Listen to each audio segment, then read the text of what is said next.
कृष्ण की वाणी। बच्चे, तुम्हारा कृष्ण तुम्हें हर धोखे से बचाएगा मेरे बच्चे। और आज तक मैं तुम्हें कई धोखों से बचा भी चुका हूँ। तुम्हें कई लोगों का सच मैंने दिखाया है मेरे बच्चे।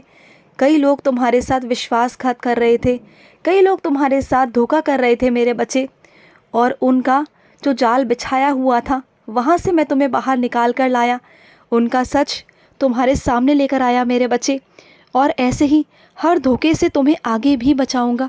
विश्वास रखना अपने काना पर। तुम्हारे काना की चारों तरफ नज़र रहती है। तुम सिर्फ दो आँखों से इस दुनिया को देखते हो और तुम्हारा काना इस पूरे संसार को देखता है मेरे बच्चे। मैं पूरे संसार को देखता हूँ। मुझे किसी दूरबीन की ज़रूरत नहीं मेरे बच्चे। मुझे किसी को बहुत गहराई से या बहुत गौर से देखने की ज़रूरत नहीं मेरे बच्चे। मैं तो वैसे ही देख लेता हूँ सब कुछ, तुम्हारे आगे का भी और तुम्हारे पीछे का भी, कि तुम्हारे पीठ पीछे लोग क्या कर रहे हैं। और इसलिए मैं पहले से ही तुम्हें सावधान कर देता हूँ मेरे बच्चे, सावधान कर देता हूँ। और सुनो मेरे बच्चे, तुम्हारे घर में जो गुलाब का पौधा है ना, वहाँ से मुझे 2 फूल गुलाब के ज़रूर चढ़ाना मेरे बच्चे। तुम्हारे कृष्ण को ना वो गुलाब के फूल बहुत पसंद है तुम्हारे घर के, क्योंकि उसमें ना बहुत प्यारी खुशबू आती है। जो सुगंध है ना, मुझे वो बहुत बहुत पसंद है मेरे बच्चे, मुझे बहुत पसंद है। और सुनो मेरे बच्चे, तुम जो मोक्ष चाहते हो ना मुझसे, मोक्ष की कामना करते हो, चलो ठीक है, मैं तुम्हें वो भी दे दूँगा, लेकिन उचित समय आने पर दूँगा मेरे बच्चे। ऐसे ही नहीं दूँगा मेरे बच्चे। तुम जानते हो ये आशीर्वाद मैं तुम्हें अभी क्यों नहीं देना चाहता? क्योंकि तुम्हारे अंदर से तुम्हारी आत्मा की कुछ इच्छाएं जुड़ी हैं मेरे बच्चे। तुम बहुत सारी जगहों पर ना फंसे हुए हो, तुम्हारी आत्मा फंसी हुई है मेरे बच्चे, क्योंकि तुम्हारी आत्मा दुखी है, तकलीफ़ों में है मेरे बच्चे। और तुम्हारी आत्मा ना इस होशो आवाज़ में नहीं है कि तुम्हें मोक्ष दिया जाए मेरे बच्चे। तुम्हें न्याय मिलेगा मेरे बच्चे, तभी तुम्हारी आत्मा को ना सही महसूस होगा, तब वो इस जीवन से जाने के लिए सही होगी। नहीं तो तुम्हारी आत्मा तड़पती रहेगी, क्योंकि तुम्हारी आत्मा ना आज भी बुरी तरह रोती है मेरे बच्चे, क्योंकि उसे बहुत परेशान किया गया है, बहुत परेशान।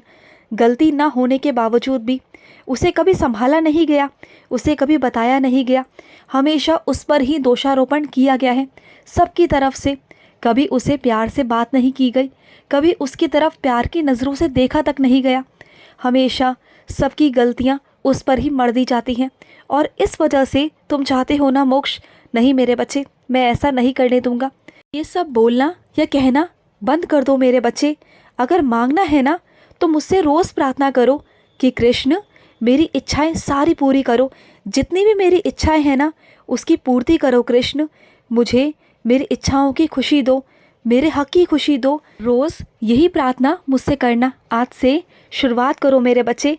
तुम आज से ना रोज़ मुझसे यही प्रार्थना करोगे कि कृष्ण मेरी इज्जत बचाओ, मेरी लाज बचाओ, और हमेशा मैं खुश रहूं, मेरी इच्छाएं पूरी हों।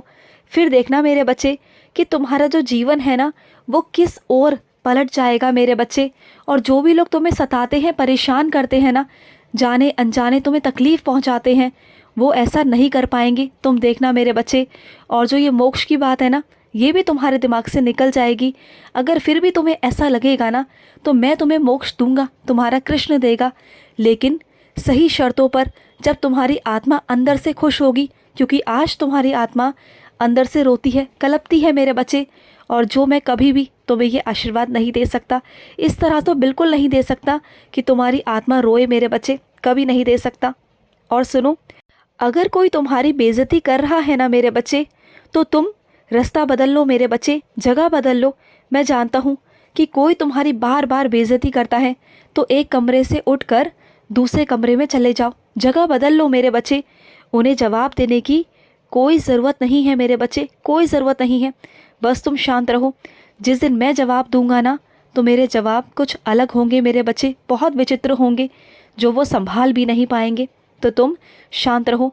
और तुम्हें कोई बार बार ये जताता है ना कि तुम उसके हक की रोटी खाते हो, उसके हक का खाना खाते हो, तो सुनो, उसे जवाब देना कि तुम उसके हक का नहीं खाते और ना ही उसका दिया हुआ खाते हो। क्योंकि तुम्हारे थाली में जो रोटी आती है ना वो मेरी दी हुई आती है मेरे बच्चे, मैं देता हूँ तुम्हें, चाहे फिर वो माध्यम कोई भी क्यों ना हो मेरे बच्चे। तो गुस्से में अपनी रोटी को ठुकराया मत करो, मैं देता हूँ तुम्हें मेरे बच्चे, मैं देता हूँ। और सुनो, तुम सजते संवरते क्यों नहीं हो मेरे बच्चे? जब तुम्हारे कृष्ण ने तुम्हें हक दिया है खुलकर जीने का मेरे बच्चे, तो सजा सवरा करो ना मेरे बच्चे, सजा करो। मैं बोलता हूँ तुम्हें, तुम्हारा कृष्ण बोलता है, जिस तरीके से तुम मुझे सजाते हो ना, उस तरीके से खुद को भी सजाया करो। मुझे बहुत खुशी होती है जब तुम सजते हो संवरते हो, तो मुझे बहुत अच्छा लगता है मेरे बच्चे। जब तुम सजोगे संवरोगे ना, तो तुम्हारा मन भी खुश रहेगा मेरे बच्चे, तुम्हारा मन भी प्रसन्नचित रहेगा। तो खुश रहा करो ना मेरे बच्चे। और सुनो मेरे बच्चे, मैं उपस्थित होता हूँ, जब भी तुम मुझे पुकारते हो ना, तो मैं उपस्थित होता हूँ मेरे बच्चे, मैं होता हूँ, तेरे आसपास ही होता हूँ। जब भी तुम मुझे दिल से प्यार से पुकारते हो ना, तो मैं तुम्हारे पास ज़रूर आता हूँ मेरे बच्चे। और सुनो मेरे बच्चे, इस सावन के महीने में हरिद्वार से जल लाकर शिव को चढ़ाना ये ज़रूरी नहीं है मेरे बच्चे, ये कोई ज़रूरी नहीं है। तुम्हारे पास जैसा भी जल है, घर का जल, वो चढ़ाओ शिवलिंग पर, उन्हें वही स्वीकार है मेरे बच्चे। श्रद्धा से भक्ति से चढ़ाओगे तो तुम्हें उतना ही आशीर्वाद मिलेगा, उतनी ही महादेव की कृपा मिलेगी जितना कि हरिद्वार के जल में है मेरे बच्चे। ये तो तुम्हारी इच्छा की बात है मेरे बच्चे, मन की भाव की बात है। अपने मन के भावों को इतना कमज़ोर मत किया करो। जब तुम अपने इष्ट के सामने जाते हो ना, जब अपने भगवान के सामने जाते हो ना, तो वो तुमसे बहुत प्यार करते हैं। तुम उन्हें जो भी अर्पित करते हो, जैसा भी अर्पित करते हो, जैसी भी पूजा करते हो, जिस समय भी करते हो ना, उन्हें वो स्वीकार होता है मेरे बच्चे। बस वो भूखे होते हैं तुम्हारे सच्चे प्रेम के, तुम्हारे सच्चे विश्वास के, तुम्हारे अटूट विश्वास के। अब तुम्हें वो बात समझ में आ गई है मेरे बच्चे, तुमने बिल्कुल सही इंसानों को परखना शुरू कर दिया है कि कर्म की पहचान होती है, इंसान की नहीं होती। अब जाकर तुम्हें समझ में आ गया कि खाली बैठने से वो इज्जत, वो मान सम्मान नहीं मिलता जो कर्म करने से मिलता है। अगर कर्म करोगे तभी तुम्हारी पहचान होगी। बिल्कुल मेरे बच्चे, तुमने बिल्कुल सही पकड़ा, वही इज्जत होती है मेरे बच्चे। जो इंसान कर्म करता है ना, जो इंसान काम करता है, बस उसी की इस दुनिया में इज्जत है मेरे बच्चे, उसी का मान सम्मान है। अगर खाली बैठे रहोगे ना, तो तुम्हें यूं ही सुनाया जाएगा बेमतलब का मेरे बच्चे, चाहे तुम्हारी गलती हो या ना हो मेरे बच्चे, तुम्हें हर बात पर रोका टोका जाएगा बिना मतलब के, तुम्हारी गलती बताई जाएगी। तो इससे अच्छा है मेरे बच्चे, चाहे छोटा करो या बड़ा करो, अपने कर्म करो मेरे बच्चे। तुम अपने कर्म करने यहाँ पर आए हो, तो कर्म करो मेरे बच्चे, कर्म करो। और सुनो मेरे बच्चे, जो अपने कृष्ण के उद्देश्यों पर चलते हैं ना, वो कभी भटकते नहीं हैं मेरे बच्चे। जो मेरे बच्चे मुझ पर समर्पित हो जाते हैं ना, उन्हें मैं भव सागर से पार कर देता हूँ मेरे बच्चे। उनकी ज़िंदगी में दुख नहीं आने देता। अगर दुख आते भी हैं ना, तो ऐसे आके निकल जाते हैं जैसे कि कुछ था ही नहीं। वो दुख मेरे बच्चों को चोट नहीं पहुँचा पाते। दुख आते ज़रूर हैं मेरे बच्चे, हर किसी के जीवन में दुख आते हैं, लेकिन जो मेरे बच्चे होते हैं ना, उन्हें वो दर्द इस कदर तक दर्द नहीं पहुँचा सकता, वो दुख नहीं पहुँचा सकता, क्योंकि वो मेरे बच्चे होते हैं। क्योंकि उनकी पूजा से, उनकी अर्चना से, मेरे नाम स्मरण से ना, वो सब मैं उनका दर्द ख़त्म कर देता हूँ। बस यही तो मेरी खासियत है कि जो मेरे बच्चे होते हैं ना, उन्हें दुख में भी दर्द का एहसास नहीं होने देता, कभी नहीं होने देता, क्योंकि उनका कान्हा, उनका कृष्ण उनसे बहुत प्यार करता है, बहुत प्यार। खुश रहो मेरे बच्चे, हमेशा खुश रहो। आज का कृष्ण संदेश समाप्त हुआ। जय श्री कृष्ण।